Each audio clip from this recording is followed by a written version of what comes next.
Assalomu alaykum. Assalomu alaykum aziz qardoshlarim, birodarlarim, o'zbeklar, o'zbek zabonlar, hurmatli do'stlarim. Yodingizda bo'lsa, bir necha kun avval men bir iltimos bilan chiqqan edim va bu iltimos bilan birinchi chiqqanlarni qo'llab-quvvatlagan edim. Ya'niki Xitoy mahsulotlarini boykot qilish. Boykot so'zini bilmasangiz, o'sha Xitoyda ishlab chiqarilgan mahsulotlarni sotib olishdan voz kechish mazmunida bir chiqish qilgan edim. Aziz lattaparastlar, buyumparastlar, o'zi usti yaltirog'i, ichi qaltiroq bo'lgan Xitoyning yaltiroq mahsulotlariga uchadigan bema'ni kimsalar, uyaling, iltimos sizdan. Millat taqdiri, qaysi bir millatning bir taqdiriga qiziqmasangiz, xoh siz dindor bo'ling. Din yo'lida, xolislik yo'lida, shariat yo'lida jon kuydirayotgan inson bo'ling. Xoh siz bir millatparvar, millat uchun jon kuydiradigan inson bo'ling. Xoh vatanparvar, vatanim bo'lsa bo'ldi, boshqalar bilan ishim yo'q deydigan inson bo'ling. Bu barchangizga taalluqlidir. Uyg'urlar qardoshlarimiz, qondoshlarimiz bizga begona emas. Va ular musulmonlar.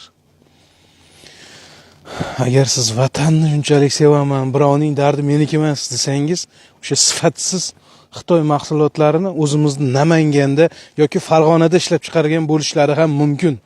Sizga o'xshagan bema'nilarni deb Madina, China, Pekin mahsulotlarini olaman deb oliftalikdan boshqa narsani tushunmaydigan ahmoqlar uchun o'zimizning tadbirkorlar shunaqa Madin O'zbekiston emas, ishlab chiqarilgan joyini Xitoy qilib ko'rsatishga majbur bo'lishmoqda. Shuni bilib qo'ying. O'z nomidan uyaladigan ahmoqlar. Xitoy mahsulotlari o'rnini o'zimizning mahsulotlar bemalol bosadi.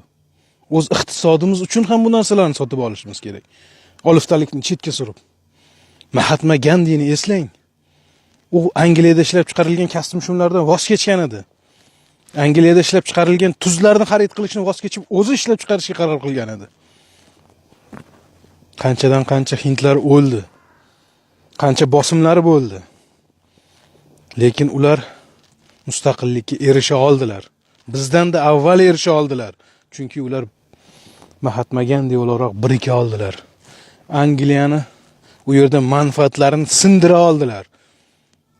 Sizlarchi? Sizlar dugonangizga, o'rtog'ingizga yaxshiroq ko'rinish uchun yaltiragan narsalarni kiyib, oliftalikdan boshqa narsani, xalq g'amini, millat g'amini o'ylash o'rniga ertangi bo'ladigan choyxonani o'ylab yuribsiz. Keyin soqol, avrat g'amini qiladiganlarga ham yodingizda bo'lsin.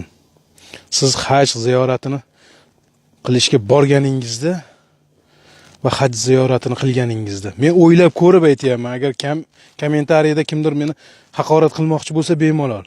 Ziyoratga borganingizda u yerda sotib oladigan tasbihlaringiz, joy namozlaringiz va hokazo bir boshqa mahsulotlaringiz barchasi Xitoyda ishlab chiqarilgan.